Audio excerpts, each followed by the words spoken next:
explain here how you went about getting the equation and then finding that 19.93. That's what goes in the box. Dr. Spencer, tell me why this initiative was important to you.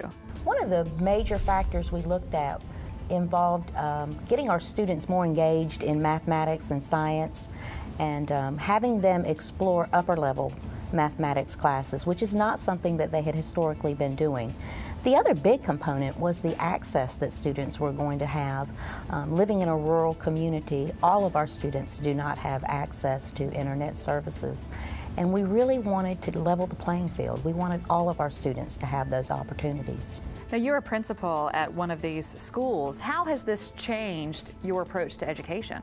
One of the things that we found when we started the whole process was that the students have the phones, the students have the materials in their hands on a day-to-day basis. Let's try and connect that with the technology. Let's do that with the internet. Let's do that with some collaboration. I had Algebra 1 previously without the phone, and it was pretty decent for me, but I didn't really like it because I'm never a strong math student. But when I got into Geometry Honors, it really stepped up my enthusiasm for it, because I always knew that, oh, I can ask Miss Cleaver this or ask my classmate that, so it really helped me out a lot.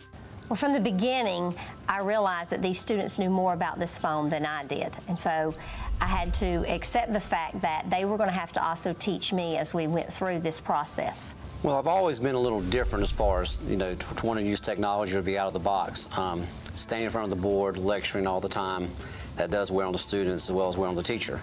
So anything that's different, anything that students will buy into that are familiar with, I was all in favor of doing that. We investigated why students were so disengaged in what's referred to as STEM, or science, technology, engineering, and mathematics.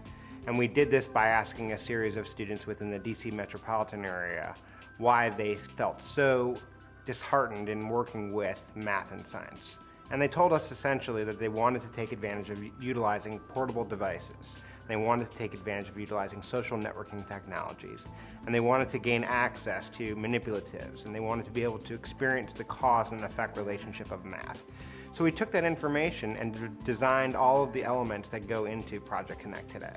So we've basically heard everybody say that this technology is not only great for the classroom, but for home as well. So we came to the house of Taylor Scott. She's one of the local students. Come on in.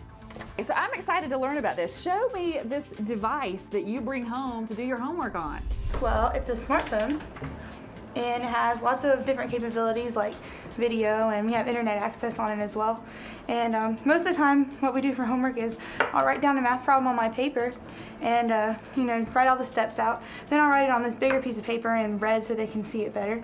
I'll video myself explaining the video, and then I'll post it to a blog. How has this changed school for you? It's helped me understand stuff better, because normally when I did my homework and I didn't understand, I'd just be like, oh, just skip that one, put a question mark. But now I can actually, go on there and ask other people, how do you do this? And then I'll have all the answers instead of just some answers and question marks.